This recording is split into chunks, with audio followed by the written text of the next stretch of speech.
भगवान जगन्नाथ की पवित्र भूमि, कला संस्कृति की जन्म स्थली, वीरों और महापुरुषों की जननी ओडिशा।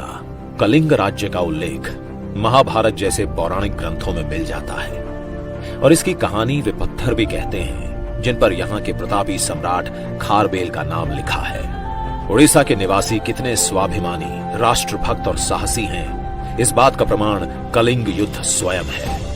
शक्तिशाली सम्राट अशोक की अधीनता स्वीकारने के स्थान पर कलिंग की संतानों ने युद्ध में गौरवशाली मृत्यु को गले लगाया था। जब भारतीय उपमहाद्वीप को अंग्रेजी शासन का ग्रहण लगा तो पहली प्रखर ललकार यहीं से सुनाई दी। सन 1804 में जय राजगुरु और 1817 बख्शी जगबंधु, चक्रा बिसोई, रेंडो माझी के नेतृत्व में हुआ पाइक सशस्त्र संग्राम विदेशी आतताइयों पर हुआ पहला आघात था। बाद में सरदार सुरेंद्र साई ने मुक्ति संग्राम को आगे बढ़ाया। उत्कल जननी ने ऐसे महामानवों को जन्म दिया जिन्होंने भारत के स्वतंत्रता संग्राम को अपने लहू से सींचा और आजादी के फूल खिलाए। मधुसूदन दास और गोपबंधु ने सत्याग्रह की राह पर चलकर स्वतंत्रता का आंदोलन चलाया। वहीं लक्ष्मण नायक, बालक बाजी राउत और रघु दिवाकर जैसे वीरों ने अपने प्राणों की आहुति देकर मातृभूमि का कर्ज चुकाया। पवित्र प्रधान जैसे कई स्वतंत्रता सेनानियों ने अपने संघर्ष से देश का मान सुरक्षित रखा।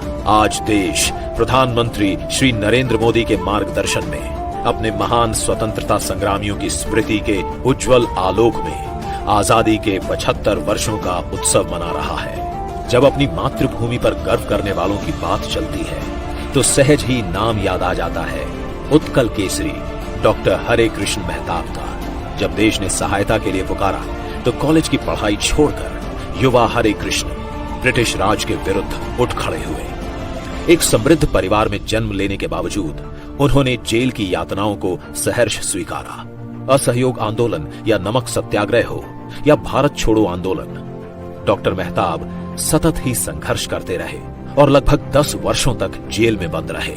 जब आप 1942 से 1945 तक जेल में कैद थे तब भी ओडिशा के गौरवशाली इतिहास की स्मृतियां आपको उत्साहित रखती। विश्व भर को अपनी मातृभूमि से अवगत कराने के लिए पहली बार डॉक्टर मेहताब ने ओडिशा के वृहद इतिहास की रचना की, जिसके हिंदी संस्करण का विमोचन आज माननीय प्रधानमंत्री जी द्वारा किया जा रहा है। 1946 में वे ओडिशा के प्रधानमंत्री बने और फिर अपने प्रयासों से उन्होंने 25 रियासतों का एकीकरण कर वृहदतर ओडिशा का गठन किया, जिसमें सरदार पटेल का उन्हें भरपूर सहयोग मिला। बाद में वे प्रदेश के पहले मुख्यमंत्री बने। डॉक्टर मेहताब अपने ऊंचे कद के लिए जाने जाते थे, परंतु उनका किरदार और भी बुलंद था। उन्होंने केवल नव ओडिशा की सीमाओं का ही निर्धारण नहीं किया, इसके भविष्य के लिए सपने भी देखे और निर्माण भी किए।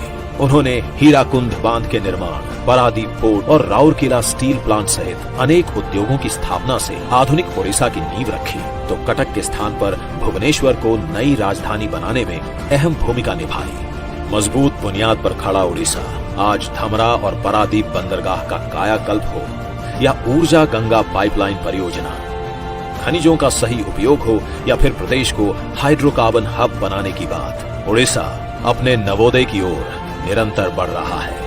आज ओडिशा प्रेरित भी है और सक्षम भी। फिर निश्चय से विजय होगी, उत्कल भूमि की जय जय होगी। जय जगन्नाथ।